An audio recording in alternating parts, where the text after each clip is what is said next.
Hi, this is Jason Goss again, here for the Interactive Advanced Concepts presentation for week 7 of Module 7 for Doane University's Chemistry 1 class.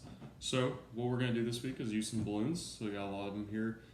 They're multicolored, so don't let the colors kind of fool you as we go along.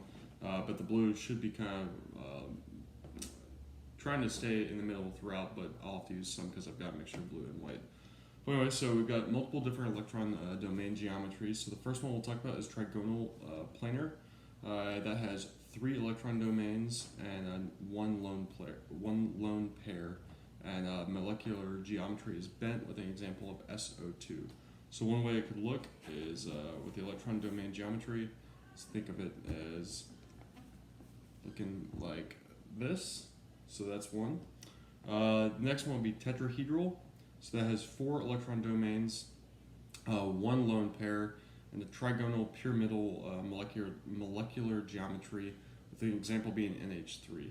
So pretty much looks almost exactly the same as the last one, but I'll try to do this as best I can because I don't have them all tied together.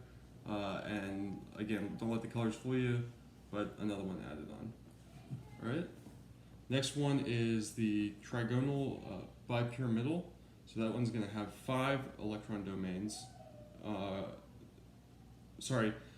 me back up. So with tetrahedral, you got another set with 4 electron domains, and that could have 2 lone pairs, with that one being a bent. And an example would be H2O. Like I said, the next one is trigonal bipyramidal. So that's got 5 electron domains, 1 lone pair, and it could be either seesaw shaped or T-shaped, with the other one having 2 lone pairs. So example with 1 lone pair is SF4, and the example with 2 lone pairs could be CLF3. So example of how this would be shaped, and again I'll see if I can do this as best as possible, but basically having the 5 attached there, so need one more. I know I could have probably done this better, but that's as best as I can show right now. Oops.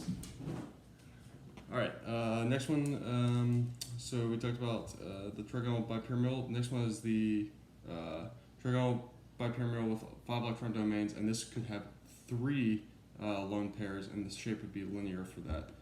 So again, it'd be basically the same type of look, however linear could look more just like this. Cool? Alright, and then last we have the octahedral, I think that's how you pronounce it. So that one's going to have 6 electron domains. 1 lone pair would be a square bipyramidal molecular geometry, and then if it had 2, it would be a square planar. So with the 1 lone pair example, it could be BRF3, and with the 2, it could be XEF4. So again, final for this one is going to be all my balloons together. If I can do it.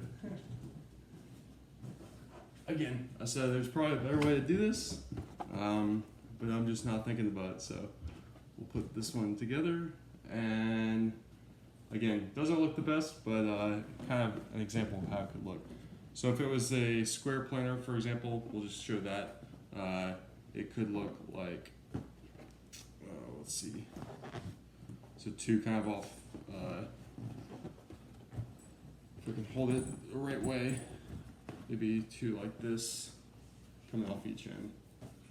All right, that is all I've got for this week. And again, there's multiple different ways, but you got the different electron domains, the type of the molecule, electron domain geometry, and then the number of lone pairs. And with that, it changes the molecular geometry of the lone pairs, and examples for each. So appreciate, or hope you enjoyed it, and appreciate it. Thanks.